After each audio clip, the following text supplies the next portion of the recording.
Hello, and welcome to the Electric and Eclectic podcast show with Roger Atkins and some truly smart and amazingly interesting guests. These companies worked for a century to basically perfect the internal combustion engine. There's not much more, water you can squeeze from that rock.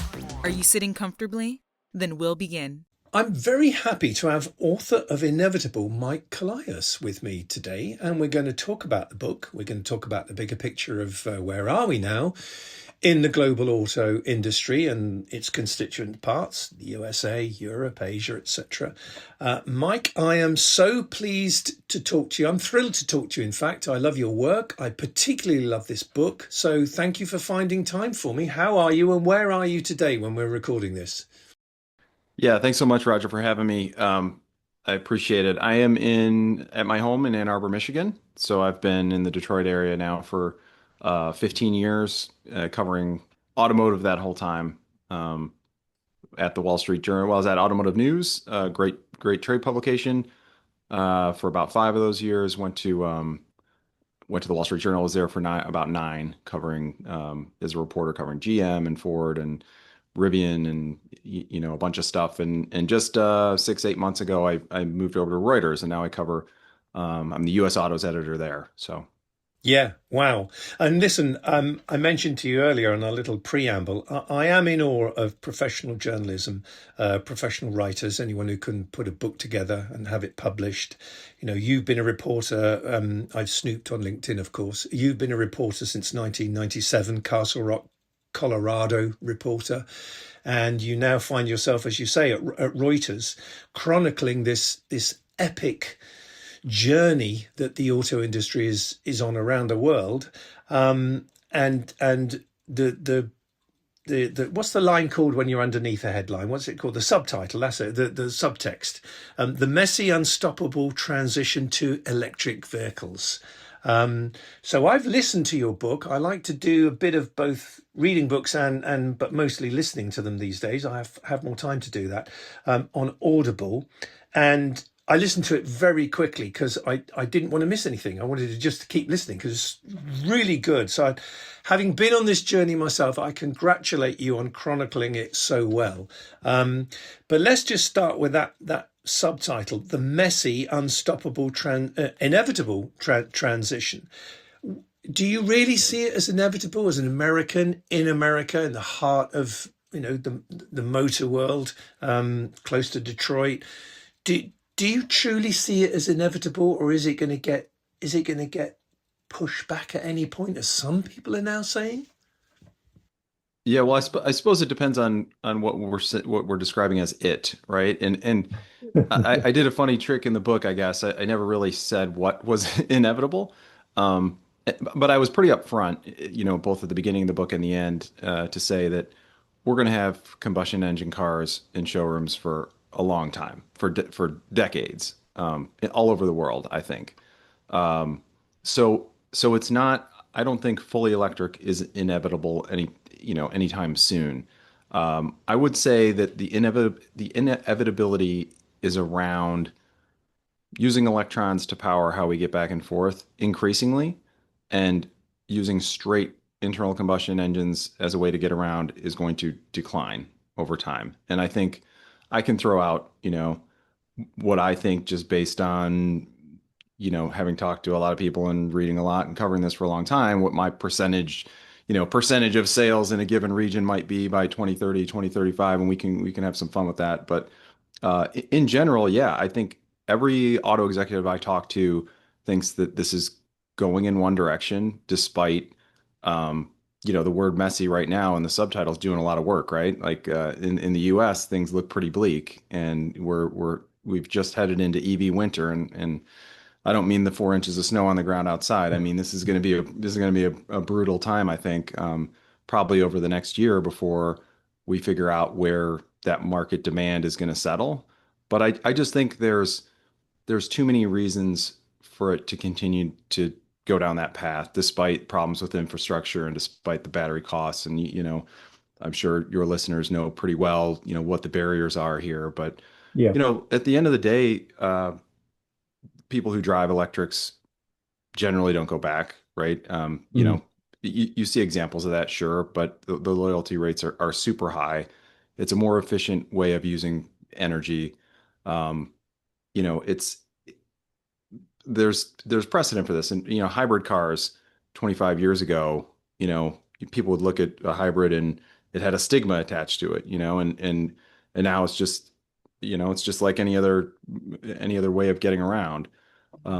Obviously, a ton more to consider with an electric, and it's a lifestyle change, and there's more, there's infrastructure things to consider, but there's reason to think that sort of usage pattern starts to happen over time. People see their friends and family driving EVs. They realize it's not going to burn their garage down likely. People get used to the idea of it, and I think that's going to play out over time.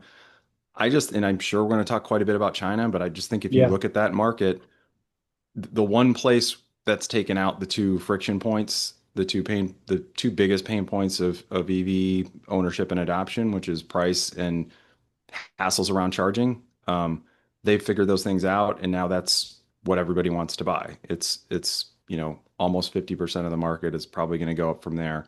So I think that's a pretty good indicator of where we're headed once you figure out those two critical pieces. Yes, you cover a lot there, and you're right. I mean, and certainly that last point, um, where China is now and what it's done. But of course, bear in mind, China is very different structurally to arguably the rest of the world.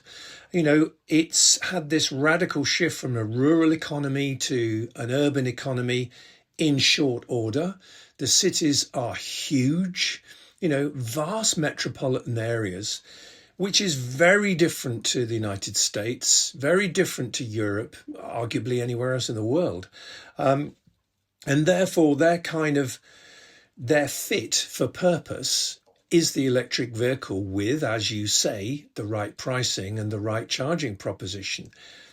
Inevitably, to use your word, triggering that rapid adoption.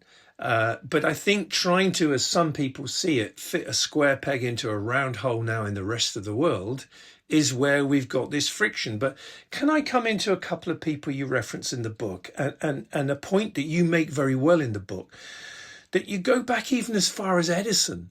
I know you didn't interview Edison. I'm sure you'd have loved to.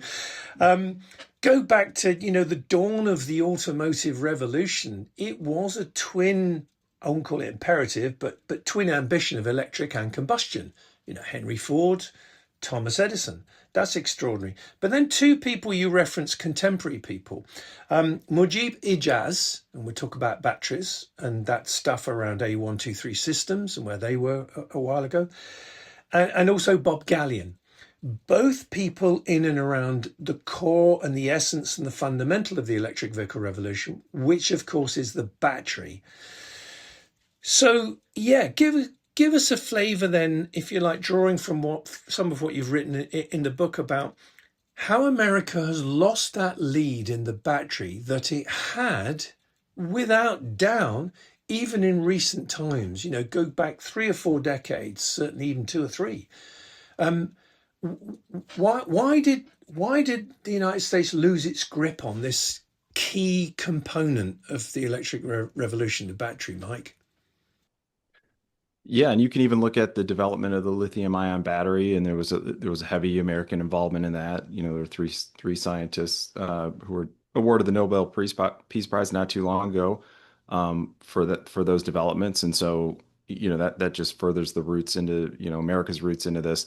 Um, yeah, that's one of the things. One of my takeaways from the book is just how close America sort of got to being the one to lead this, lead the charge here, and I think in talking to people who worked and toiled in battery development, EV development over the years in the U.S., who finally just kind of, mostly inside big companies like General Motors or Ford, and just kind of threw up their hands. And obviously those companies dabbled in it in and out. But eventually they decided, I'm just going to have to go to startup land, or I'm going to have to go to China, to see, to really get any traction and feel like, I'm moving ahead Because people, people generally in that work feel pretty passionately about it. They feel passionately about what they, whether it's climate change or, other reasons for it. I mean, they're a little more idealistic, I think, than a lot of engineers you might meet. And so, yeah, Bob's a great example of that. He was a battery engineer on the EV1. Um, you know, I think he was at Delphi when the Delphi Yes. spinoff happened. I think he jumped to Magna and was working there for a long time, but a long distinguished career, all in the U.S., all in battery development and research, and then found himself one day. This is late 2011 at a conference in Guangzhou, China, and was walking off stage after giving a speech, and a guy by the name of Robin Zhang walked up to him and you know just started a conversation, and by the end of the conversation invited him over to his company, which was a battery maker, but it was not a EV battery maker. It was ATL, which was at the time one of the biggest consumer electronics battery companies. And so Bob wasn't really sure what to make of this, but he went over to the company's headquarters, and he had a session with a bunch of engineers and picked apart some batteries, and was ready to leave. And then Robin asked him to go to dinner, and so he ends up going to dinner, and it was this 60 engineers and just this one prominent battery scientist from the US who they wanted to learn from. And long story short, he was interested, Robin Zhang was interested in starting an EV battery company, and he wanted Bob Gelling to help him start it. And so Bob became the CTO and one of the first employees of that company, which is now CATL, and it's the world's largest battery company. In 2011, doesn't sound like such a long time ago for a company that's now the biggest in the world, right? Yeah, and I particularly loved that section in your book where you're talking about Bob. And of course, here in Europe, Robin had his own champion in Herbert Diess. Herbert Diess equally encouraged Robin Zhang to focus on batteries for electric vehicles. So, you had a significant European player, and you had BMW at the time with Herbert Diess, and Bob, as you describe in the book and explain where that all was, which for me, Mike, in many ways just exemplifies how progress happens when people collaborate. Smart people get together and they bring different sort of talents and skills and all this stuff.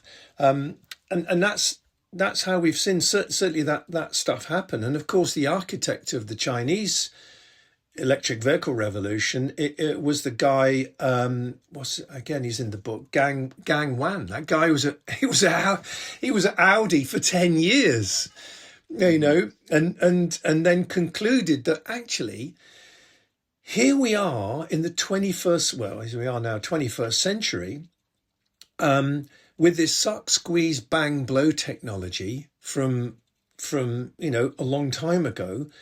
It was always going to change. It was also because, Mike, you focus and talk to lots of people in and around the US auto industry. What I can't fathom is why anyone has not just come to a simple conclusion that 25%, 30% thermal efficiency, which is the internal combustion engine, was long overdue for a reboot into electrification, and why the industry didn't take ownership of that inevitability. That's why I love the name of your book, Inevitable, because I think it is. Forget climate change, air quality, every other thing you want to think about. When 75% of the fuel you put in something doesn't make the wheels go round, that doesn't sound very 21st century, does it? Yeah. So again, going back to how has America and Europe allowed this to slip through its fingers and gifted it to the Chinese to then deliver? Because, like I said, put everything else to one side, simply in pure engineering terms, one is highly efficient, one isn't. And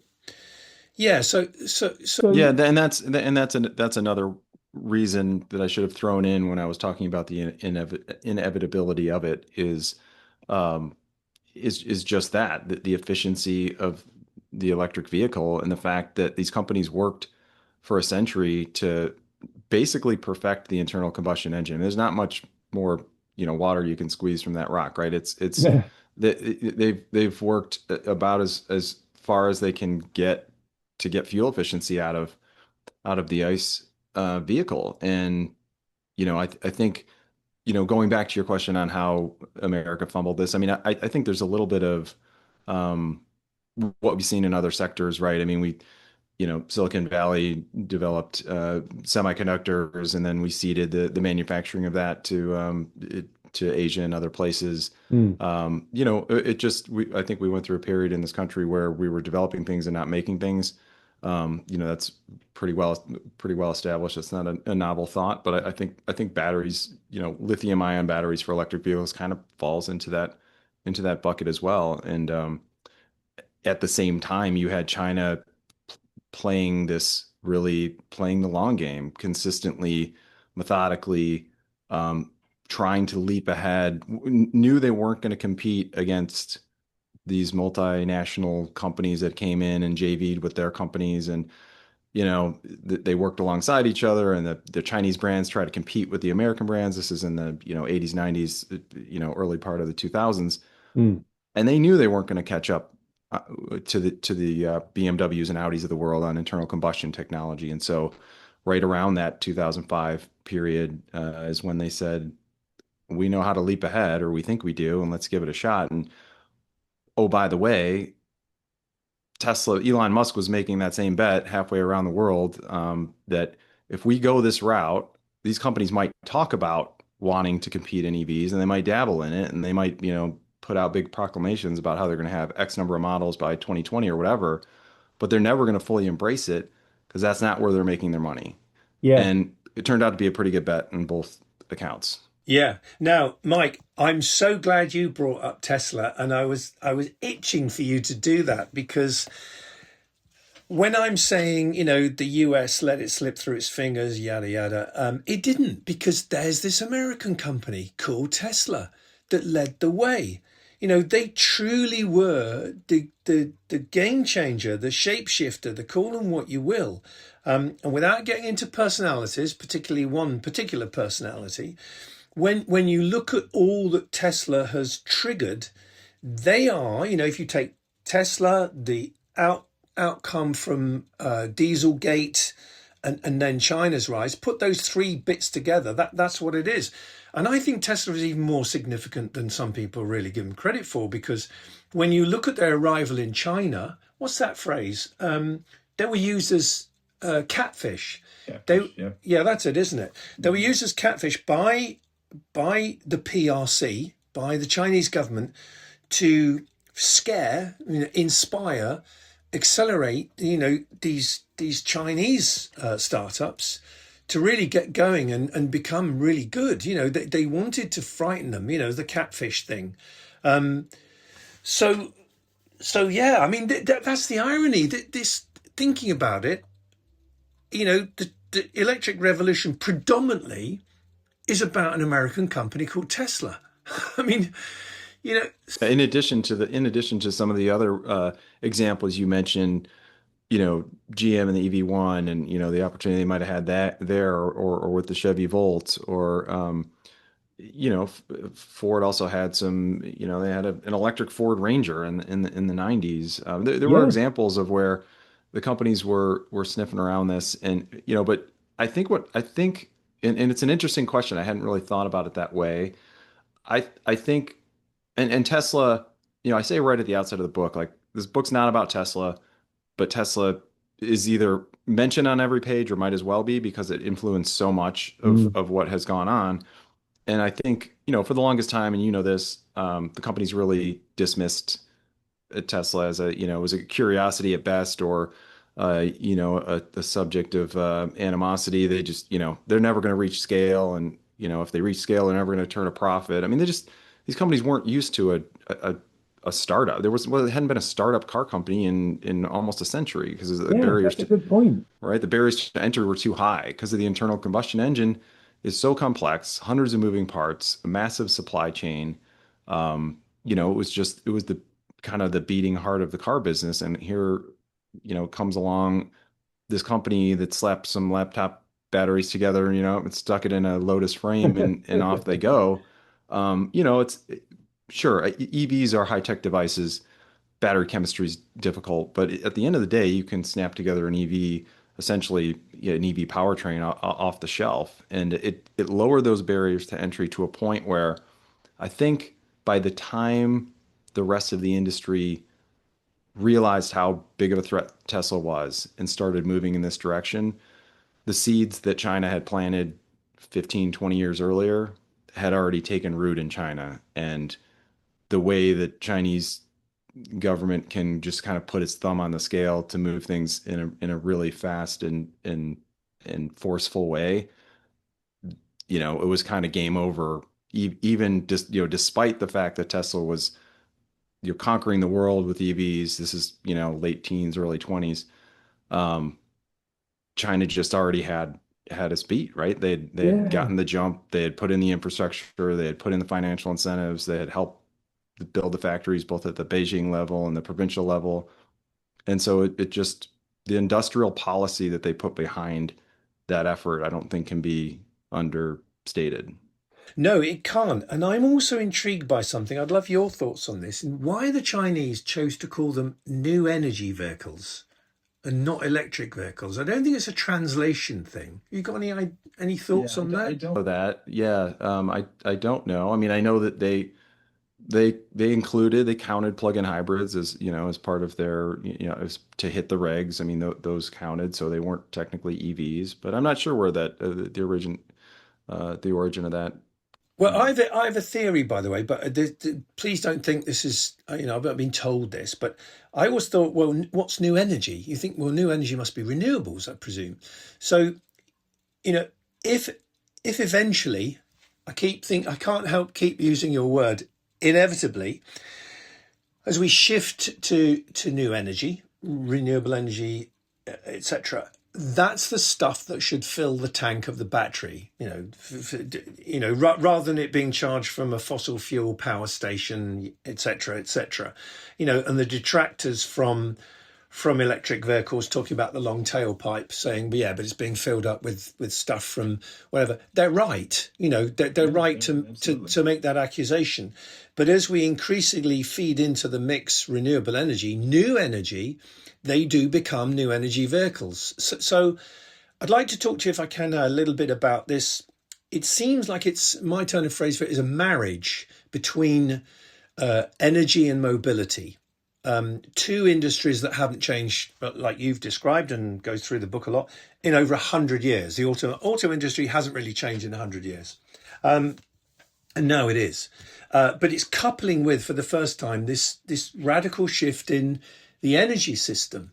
You know, increased input of solar and wind, the arrival of geothermal, other sources as well that are yet to kind of, well, geothermal is yet to really take off in terms of it being an economic proposition. But all of that new energy stuff, which is coming to America as it's coming to everywhere. Um, yeah, that's the bit that intrigues me most. That the bit in between all of this then is the battery. So, can we talk for a minute about the interview, the discussion you had with Mujib Ijaz, and his time at what's it, A123 Systems? What happened there, Mike? I mean, it failed for reasons which maybe you can reference, and then what year would this have been? I can't quite remember, but it then gets bought by a Chinese company, the Wangjiang Group. Um, yeah, how did that ever happen? yeah, I mean, so I talked a lot to Mujib, who's just by way of introduction to your listeners who may not know him. He worked a long time at Ford. I believe was a I think he was an engineer, well, not a battery chemist, but he worked on EV development and and again, an example, he worked on that electric Ranger that they dabbled with. I think it was back in the 90s, and worked on a lot of like tried and failed projects inside of Ford before moving on. I think he was at a supplier potentially after that. I can't remember. I don't want to speak out of turn, but uh, you know, uh, I think another one of these career, um, EV battery engineers who wanted to, help change the world. And it wasn't happening at the Detroit 3. And so he ended up at this A123 company. This would be around, I think, the 2009-10 timeframe. That company got some help from some federal loans. And I don't know the inside story in terms of how that sort of failed. The only reason I've been given from the people I've talked to about it is their cost base was just too high. Yeah.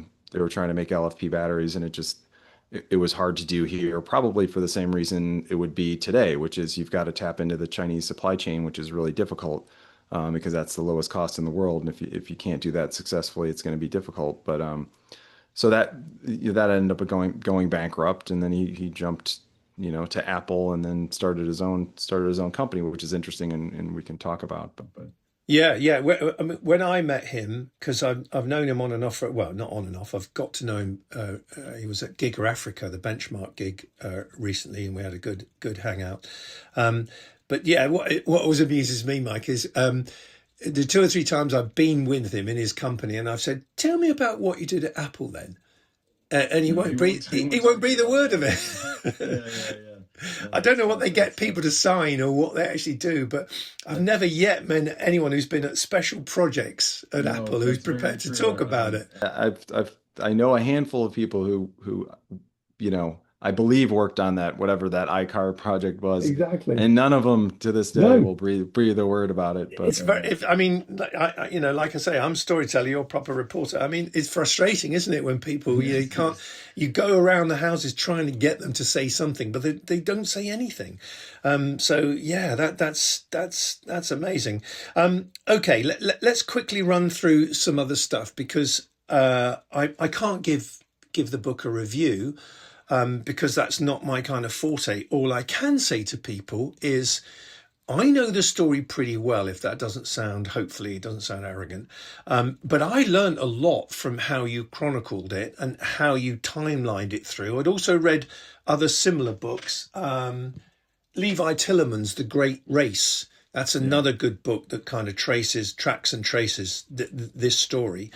But yeah, what I'm intrigued about now is what happens next. So we're days away from a big announcement, apparently, out of Brussels that might say we're not going to put an end date on internal combustion manufacture, because there is one at the moment. It's 2035. Mm-hmm. And there's been recent changes in America, with even days ago, with the shift of emissions regs, I believe. So it's almost like the heat's off. The sort of switch and the push to electric vehicle, the heat's off. The incumbents, they it's almost like you feel like they're all going to sit around and say, "Oh, we've got away with it. We've got another decade or 2 decades or whatever."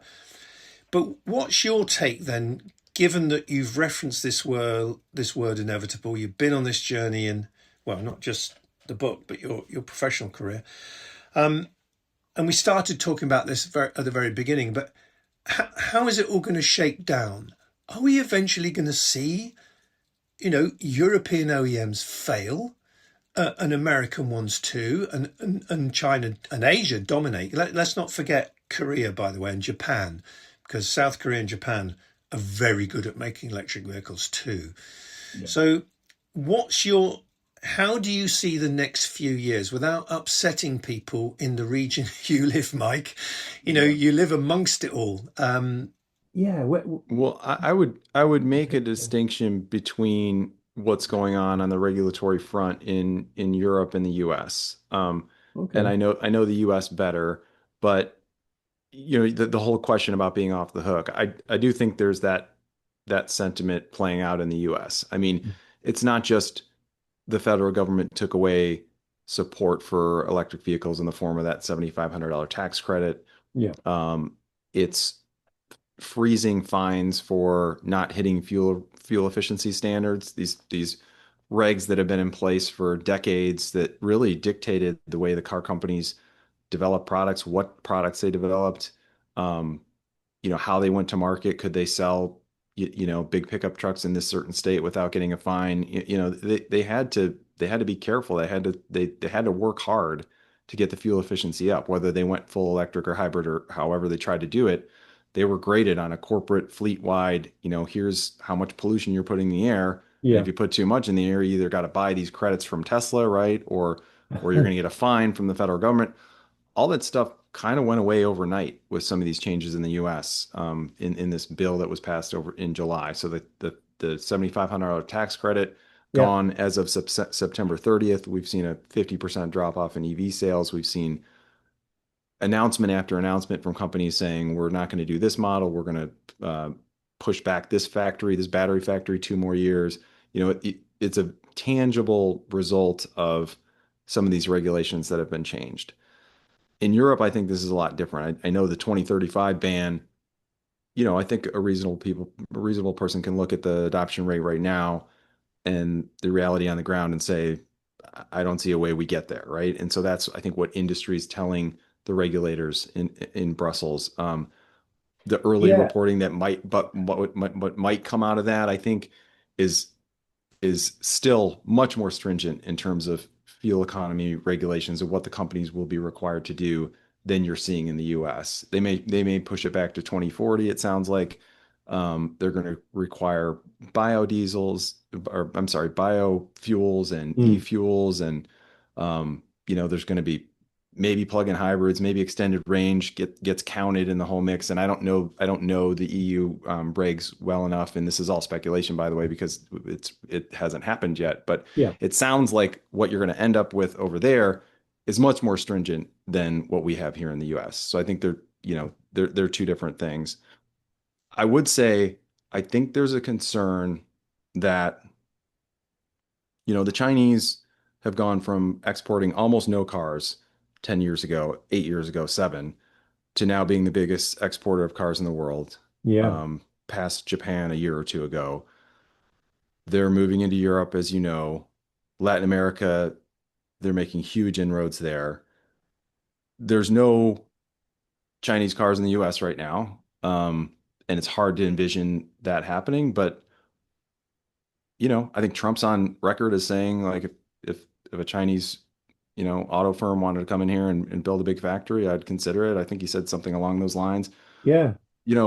There are scenarios in which you could see, nobody thought the Japanese were going to come in here and do what they did in the 60s and 70s and 80s and take all this market share from the Detroit companies. So I just think most auto executives I talk to feel as though they need to be prepared to do battle with the Chinese when they enter whatever market they're going to enter. And if you're not, I think it's a big risk. Right now, it feels good, I'm sure, for a GM or a Ford to be able to sell big full-size pickup trucks and SUVs to customers in Texas and elsewhere, and they make a ton of money on those. But something has to there has to be something in place that's keeping them trying to innovate and trying to get the cost out and trying to figure out, okay, how are we going to compete one day with China? Yeah, I mean, again, you've gone through a lot there. I mean, just kind of on the European side of things, I think the challenge is similar to America, if you think about it. So California is very different to, New York State and Texas and, go through all the states. The same in Europe. You've got Norway that's raced away with electric vehicle adoption. Denmark to some extent, the Netherlands, the UK's not too bad either. But then you've got other countries within the European Union that are nowhere near there. They haven't really kind of got going in any fashion.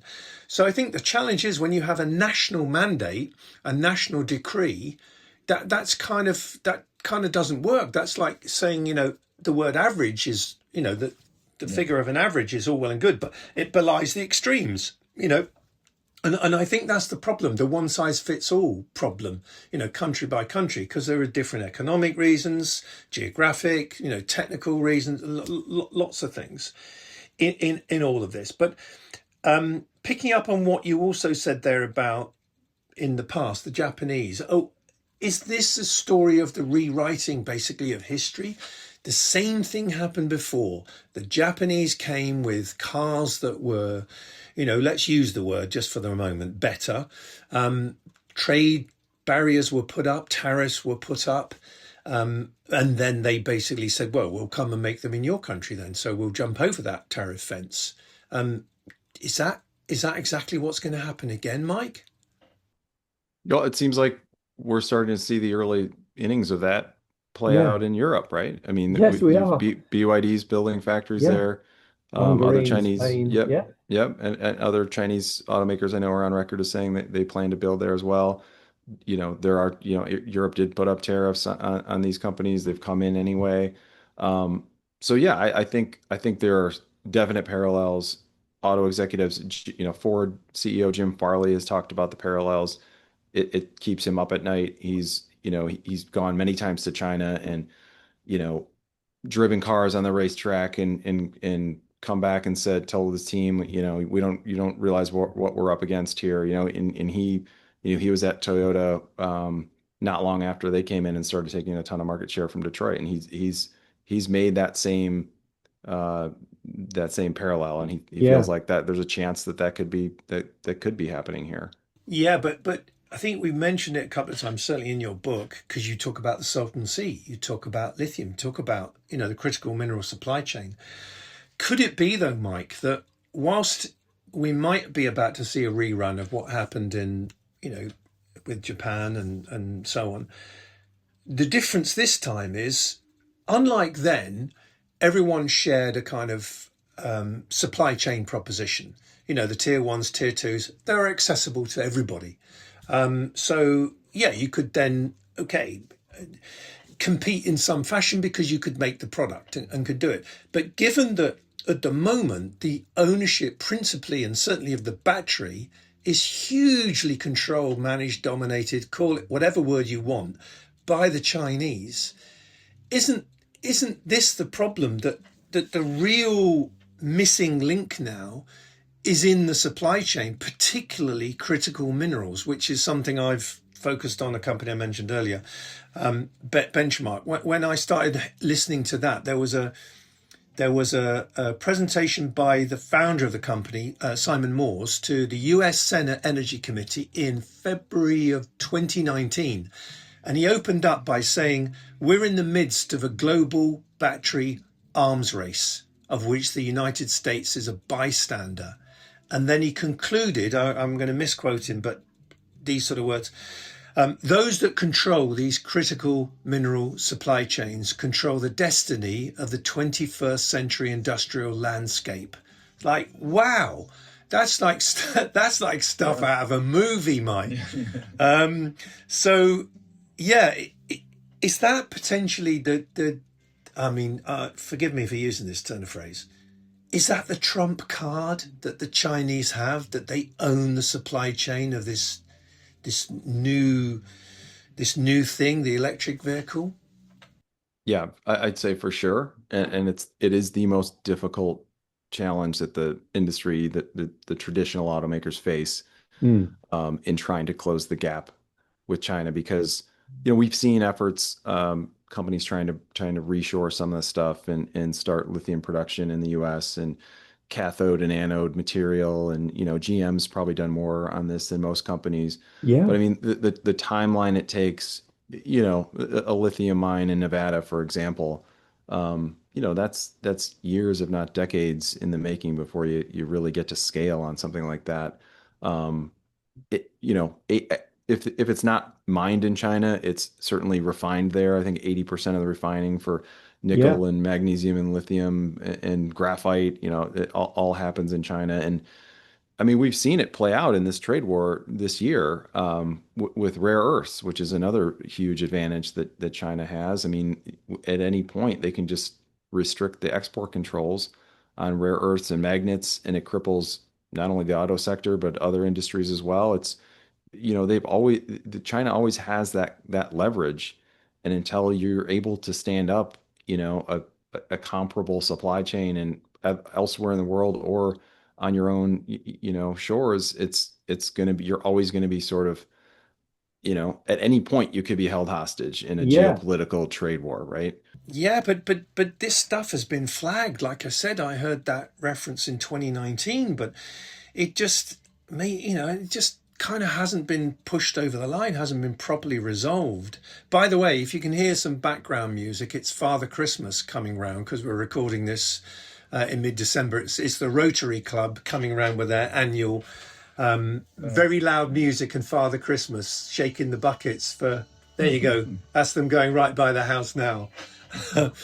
Anyway, look, what happens next, nobody knows, I think, is the truth of it all. But for sure, what's going to happen is, as you say, the electric vehicle, in one form, fashion or otherwise, is here to stay. And that, as you've alluded to, both in this conversation and certainly in the book, it's a different pace of change and adoption depending upon where you are in the world. And for good reason, it's fast in China, because it fits the China industrial landscape in many ways. Mm-hmm. As to how it all shakes down, I got a sense of things, but I also do have a sense of trepidation that we'll see some big casualties. Big companies we've known, well, all our lives, maybe kind of not making it because they're trying to, switch horses midstream, or whatever metaphor you want to use. They're trying to do jobs at the same time, and it's just proving pretty damn difficult, if not impossible. There's not going to be a lack of things to report if you are the automotive reporter for Reuters, is there?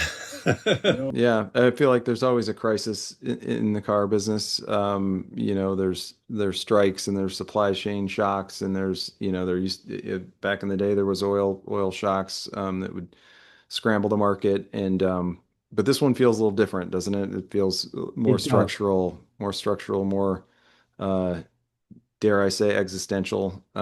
I think that word probably pops up in my book a few times. It does. And it pops up. I'll tell you what, it was conference season in Detroit, as it is probably most places. These conferences, fall's a big time for that. And this kind of sense of this existential dread that hangs over some of these panel discussions in Detroit around the lead that China has, and how are we going to make up? How are we going to onshore this stuff? What are we going to do about rare earths and the battery mineral supply chain, like you mentioned? Everyone knows what they're up against now. At least people aren't in denial anymore. And so you're right. It is hard to say what will happen.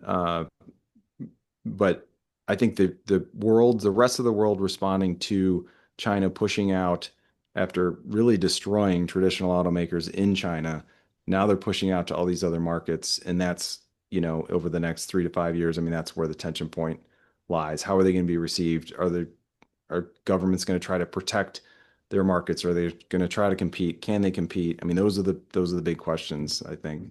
Yeah. Wow.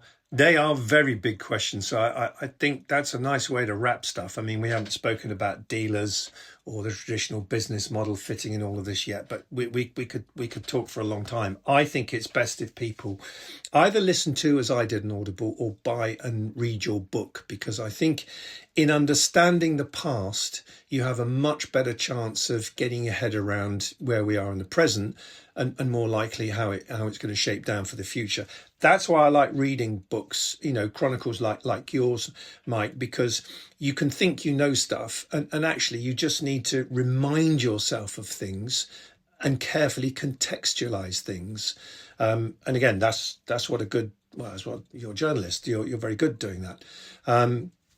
Putting that all together. By the way, I'm lucky. I get to go to some of those conferences you mentioned, and kind of, and next time I'm due to be in America that I know, maybe before, will be in November in Toledo, which isn't very far from you, I don't think. It's going to be a conference, a company called EVIS, an event in EVIS, which Electric Vehicle Innovation Symposium. I've been to one in Abu Dhabi, because that's a region that's getting very, very interesting in all of this.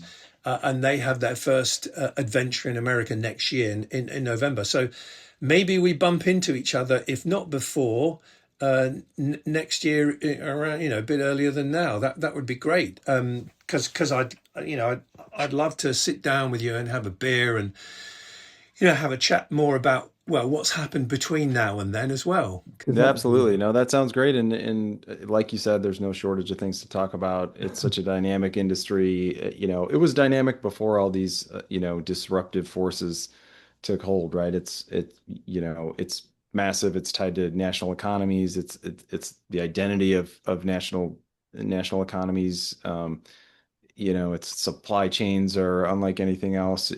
So I was fascinated by it even before, the EV story. There's autonomous, which I only touched on a tiny bit in the book, but that's, a whole nother, potential game changer that these companies are going to have to figure out. I mean, I would not want to be sitting in the CEO chair of one of the big. Neither would I. Yeah, neither would I. I mean, batteries and software, they're the two, they're the two biggies, aren't they, really, when you think about it. Okay, well look, thank you so much for your time. I appreciate you, jumping on a call, recording podcasts with me. Because it will help people, I hugely recommend your book. I'm not your agent. We're not distant relatives in some fashion. I'm saying it because I think it will help people, get their head around just what the heck is going on and what might happen next. So, Mike, thank you very much. I look forward to meeting up in person. And for now, let's just go and get ready for Christmas and jump into 2026 and try and push the trepidation to one side and join in the adventure. Thank you. Sounds great. Thanks for having me on, Roger. I really enjoyed the conversation and the smart questions. It was great. So thanks again. Thanks for listening to the show, and make sure to follow Roger on LinkedIn, where you'll discover almost all there is to know about the spectacular electric vehicle revolution.